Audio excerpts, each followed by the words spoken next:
9 বছরের বালক দাঁড়ায় বলে, বাদশা যদি অনুমতি দেন আমি আপনার প্রশ্নের জবাব দিব।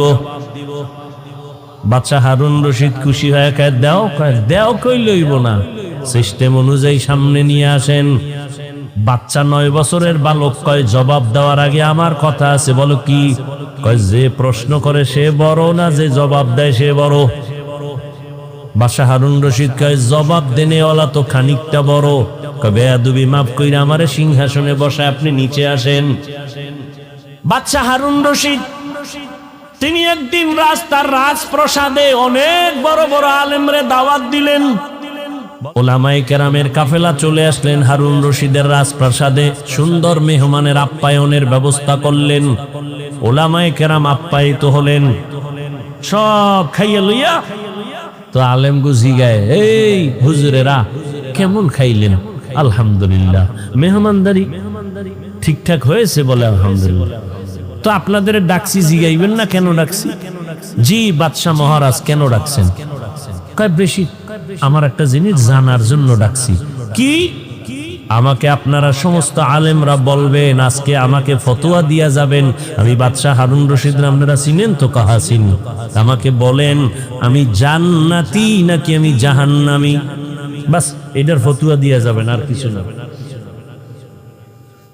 সব উলামায়ে কেরামে এক আওয়াজ দিলেন, কে জান্নাতি কে জাহান্নামী দুনিয়ার কোন আলেমের বলার ক্ষমতা নাই। হ্যাঁ, এতটুকু বলা যাবে, আপনি ভালো কাজ করেন তো জান্নাতের পথে আছেন, জান্নাতি বলা যাবে না। আপনি অন্যায় করেন বলা যাবে জাহান্নামের পথে আছেন, কিন্তু জাহান্নামী বলা যাবে না। বাদশা হারুন রশিদ মজাক করে, কথা আপনাকে খাওয়াই হইল কি? জান্নাতিও বলতে পারবেন না, জাহান্নামীও বলতে পারবেন না, তা আমি আপনাকে খাওয়াইয়া লাভ হইল কি? দুঃখ, সমাধান পেলাম না। বিদায় দিবেন ভাব। ঠিক এমন সময় উলামায়ে কেরামের মজলিসে একেবারে পেছন থেকে 9 বছরের একটা বালক দাঁড়ায় গেল। বালক দাঁড়ায় বলে, বাদশা বেয়াদবি যদি ক্ষমা করে দেন আপনার প্রশ্নের জবাবটা আমি দিব। 9 বছরের বালক দাঁড়ায় বলে, বাদশা যদি অনুমতি দেন আমি আপনার প্রশ্নের জবাব দিব।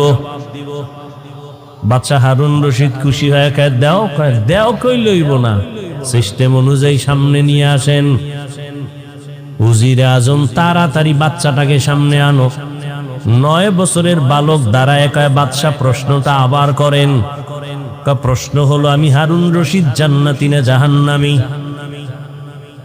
বাচ্চা 9 বছরের বালক কয়, জবাব দেওয়ার আগে আমার কথা আছে। বলো কি? কয়, যে প্রশ্ন করে সে বড় না যে জবাব দেয় সে বড়? বাদশা হারুন রশিদ কয়, জবাব দেনেওয়ালা তো খানিকটা বড়। কয়, বেয়াদবি মাফ কইরা আমারে সিংহাসনে বসায় আপনি নিচে আসেন। বাদশা হারুন রশিদ তো বেয়াদব না, দুনিয়াদার সম্রাট না, সে তো আখেরাত মুখী একজন বাদশা। যখনই বলছে ওজিরে আজম রে, কয় তাড়াতাড়ি বাচ্চাটাকে সিংহাসনে আনো, নিচে বিছানা দাও, আমি নিচে বসবো। 9 বছরের বালকের সিংহাসনে বসাইয়া বাদশা হারুন রশিদ নিচে গিয়া বসলেন। এবার বাচ্চা 9 বছরের বালক সিংহাসনে বইয়াই ডাক দিয়ে কয়, রে বাদশা বেয়াদবি মাফ করবেন। প্রথম আমি আপনাকে বলবো, কোরআনের ইলম থাকলে তো সম্মান এমনই হয়। বুঝেননি কিছু? 9 বছরের বালক প্রথম ইনজেকশন দিয়ে দিল।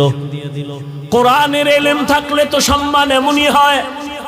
এত বড় নামি দামি বাদশা নিচে বসিয়া